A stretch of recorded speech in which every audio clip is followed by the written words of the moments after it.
Hello, everybody. Ryker Richard here, Raptors Digest podcast, reacting to the 110-104 loss, third straight loss in a row for the Toronto Raptors, facing tonight against Philadelphia 76ers in their home arena. Ben tonight, not with us. It's that time of year again, exam season, and with it, unfortunately, the stress of exams comes the stress of dropping 3 back-to-back games for the Toronto Raptors. So we're going to break down the good, the bad, and the ugly. And until the last 2-3 minute stretch of this game, there really wasn't any goods besides the performance of perhaps one OG Anunoby this game. And we're going to start with the positives, because without Ben on the podcast here tonight, there's no one to hold me back. So I'm hopefully not going to rip into the Toronto Raptors too much, because ultimately, caveat before we get into anything here, we can say we have our third best start to a season of all time, which is true. But we've also now struggled against all playoff or championship contending teams.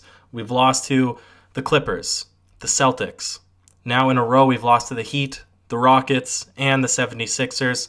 All pieces that we can pick apart as being, maybe one-time things that we can work on, and then the other aspects that are just downright embarrassing. But at the end of the day,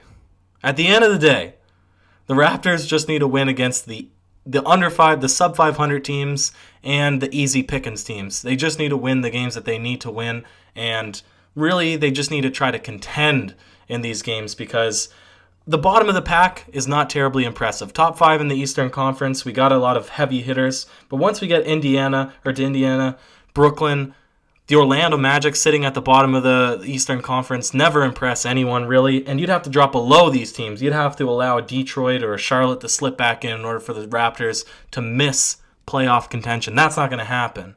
Not a chance. You don't want to face the Bucks in the first round matchup of the Eastern Conference, or of the Eastern Conference playoffs. But any other team is beatable. So really, there's no stress long term, but there is stress short term in watching these games, because I know that other Raptors fans are thinking the same way, that sometimes it's just downright unbearable to watch. But I've rambled on here now. I said we're starting with the positives. And as I said, OG Anunoby played fantastic tonight. 19 points, 10 rebounds, 57% from the field, 50% from the three. He was being assertive all game long, and for the most part, he was the one guy that really seemed to be confident out there in taking it up against the bigger players, the bigger bodies like the Joel Embiids and the Ben Simmons and the Al Horfords, who, credit to them, and the Tobias Harrises. They were all banging bodies down low, playing tough, hard-nosed basketball. And the 76ers, they think they have a young gun, lockdown defender in Matisse Thybulle, and he had himself a game tonight, but so do we. So do the Toronto Raptors in OG Anunoby, and he showed tonight why Ben and I have been harping on him all season long to become one of the better players on this Raptors team, because he has the potential. He has the frame, the athleticism, and he just needs that mentality. He needs to get his shots up, and tonight was a night that I think was really important for him. And it just kind of shows what he can do. And we could also say, now this is when the podcast is going to start to get a little bit tricky here. And like I said, we're breaking down the bad and the ugly. You could say, on paper, that Kyle Lowry had himself a good game tonight. 26 points, 6 and 5. 6 rebounds, 5 assists, 2 steals, 4 turnovers, I believe. 50% from the field, 50% from 3. But eye test, if you were watching this game, it did not seem like Lowry had a fantastic game tonight. And I'm torn. I'm tossed up about this. And I think maybe the best way to approach this conversation is to say, well, what's really the true reason that the Raptors lost this one tonight? You could say 3-point shooting, right? Because it seemed like every time the Raptors would take 1 step forward, it would be 2 steps back, because same story as the Houston Rockets game, where they were letting Daniel House Jr. and Austin Rivers and all these guys hit threes. It wasn't Joel Embiid doing the damage tonight. It was the Tobias Harrises and the Mike Scotts and all these random guys. Well, not random. Everybody is competent on the 76ers. We're all stepping up. So it begs the question, is something lacking in the Toronto Raptors defense? Is Pascal Siakam, I'm giving 4 options here, is Pascal Siakam's lack of assertiveness, his inability to perform as of late, what's hindering the Raptors? Is Kyle Lowry's return throwing off the mojo, throwing off the vibes, throwing off the ability for the Raptors to get out and run and play continuity, play fast break, high-tempo basketball? Or is Nick Nurse, is he just struggling to reintegrate the players now and to find a winning lineup and find a winning matchup? Because if we break down the first thing, the defense. Yeah, we were doubling down. I didn't understand this particular. We were doubling guys like Tobias Harris when they would get in the post. We were doubling Al Horford when he would get into the post. Again, it seemed pretty simple to me if you just chalk it up that we were leaving three-point shooters. We were just letting them get wide open. It wasn't until late game when we switched onto a 3-2 zone, which is usually better equipped to guard the perimeter players, that there seemed to be a little bit of success at the D. But you could tell that it was just sluggish, a bit lethargic. And then my roommate made the comment, obviously the Raptors went out and did a full court trap for the last 2-3 minutes of the game. Well, why don't teams just give this level of intensity all game long? Well, it's pretty simple. One, you only really usually coaches have confidence in their top 7 or 8 players to actually run an entire game, so you don't want to tire them out. That's a kind of a weak argument. The second thing is usually NBA players are just too offensively talented to fall to a full court trap. But it seemed like the 76ers are having some serious issues, and you can give credit to the intensity of the Toronto Raptors. You can also give credit to the refs for not calling fouls and little touch fouls that they normally would, but it seemed to be working. Not enough, of course. It was too little too late by the end of the final 2-3 minutes, given the Raptors were trailing by almost 20 points or more for the entire second half. But it does beg the question, could they have ran a 3-2 zone for flashes, bit of man-to-man for flashes, dialed back on double-teaming guys in the post except for Joel Embiid? Obviously, you want to try to shut him down or limit him. Try to actually put a concerted effort into the three-point shooters. Would that have made a difference? And again, we can't criticize too much because Nick Nurse is now a reigning champion coach from last season, and he's still done a fairly good job. But we can say the Raptors have been dropping games against every contending team now in the NBA. All these losses are against teams that you actually need to compete in. And that is concerning. And it'd be hard to put this one on Lowry tonight because, again, on paper, he did do all right.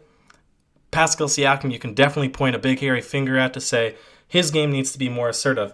And he had 7 makes tonight, and most of them were from fast breaks and gimmies down at the very end of the game in that last 2 or 3 minutes. He needs to be more confident. He needs to be more aggressive. I mean, the scouting report is going to be on him, but he should know that's his role this season. Is he's not going to have the fast break opportunities as much because he's the number 1 guy. Teams know that he's going to try to get himself down into the post, and they're going to try to limit that type of shot opportunity, and they're going to challenge him to make his 3-point shots and his pull-ups. And even if he's not making them, he needs to find ways to continue to attack the basket to get easier makes, because it won't suffice game in, game out if they limit his post-ups, he misses 2 or 3 shots from the 3, and then he disappears for the rest of the game. It's just being the number 1 guy. You need to make your offense flow. So there's a bunch of different things here tonight. There's a bunch of reasons why the Raptors possibly could have dropped this one. And if they were to adjust it, maybe things would have gone a different way. I'm sure people, it's unfortunate for the podcast. I'm sure that people won't be tuning in as much when there's losses because the sentiment will be that, the Raptors are on their way out this season and they're not doing so well. But there's still optimism. There's still optimism that they can turn things around. Again, it's a long season. We've had multiple lineup changes, multiple things that we're dealing with, and at least we're staying kind of close in these games. Overtime against the Heat, Houston was a bit of a, again, it was almost experimental in the defense, running that triangle and 2 defense and really going hyper aggressive on James Harden to slow him down. They sort of wanted to live and die by these bench players or these extras, the role players stepping up hitting threes, and unfortunately they died by it. And then the 76ers game, it was not competitive until the very end, but it makes you think you need to come in with a defensive mentality because clearly they were able to force turnovers and able to force mistakes towards that last 2 or 3 minutes. So interesting all around. We better get that W against the Chicago Bulls. It looks like the Heat's struggling against them now. I'm recording before the game's actually over, so I don't know who won. Hopefully the Bulls. Definitely not rooting for the Heat here, but they need that victory, the Toronto Raptors, because it'll be hard-pressed for them to fight against the Clippers there the game after on Wednesday. Ben has more optimism than I do, but let's face it, the Clippers are tough, and the Raptors have been struggling lately, so this W is important. We'll swing it into the segments. The spicy P-lay of the day. I really should have thought about this before I started recording. Gonna jump back in, no edits. It's gonna be pretty rough to listen to if you've actually are listening this far into the podcast. Like I said, I needed a quick break to think about what the play actually was, and of course, late game, OG Anunoby bursts out, gets one of those. He predicts the pass, takes the ball in the fast break for the flush. Again, it was a story of little too late. They weren't able to come back. There was even a few little misses when they were on that comeback run. That if they had capitalized, it would have been a bit closer. But again, OG's performance and his flush towards the end gets the spicy P-lay of the day. But not all plays are that. Some just make you say OGs. And tonight's OGs play of the day. I think maybe not a play in general, but just the ability to get turnovers late and to see in the NBA, in the modern NBA, a full court trap run for over one possession, to me made me say, oh geez, there's probably other stuff. My brain is going everywhere with tonight's game because, again, I'm pretty sad that they've dropped 3 in a row. So if you have something, let me know. I'm sure that people will have specific plays, specific comments on it, so I'd love to hear it. And then finally, you know where this is going. We say it every night. The one, the only, the DeMarre Carroll Gold Star Award for worst performance. It's not going to Marc Gasol. Marc Gasol, he shut down Joel Embiid for all intents and purposes last game. Limited him to 0 points. Tonight, maybe it was Joel Embiid's redemption. Marc Gasol had 0 points. Yeah, some of his threes would have been helpful, right? But if you look at the plus-minus of all the starters, and that's what is kind of important in tonight's game, all positive or 0. The bench players, however, and I didn't even mention Fred VanVleet, but right knee contusion. Somebody's going to point it out.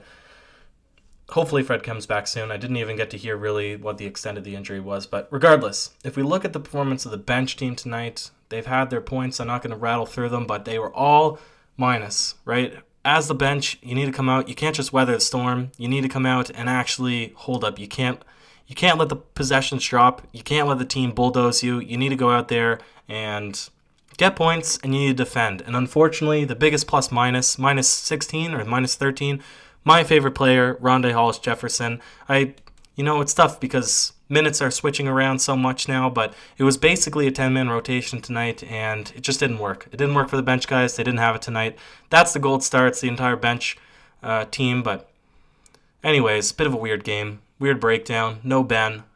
Wish him luck in the exam studies, and we better get the win against Chicago next game, or else there's going to be some serious raging on this podcast. So let's hope that by the time this is over, we'll see that the Chicago Bulls have defeated the Miami Heat. And otherwise, thank you guys for making it this far. Check out the Twitter, the Instagram, and all that cool stuff. You guys are the best for listening. Cheers.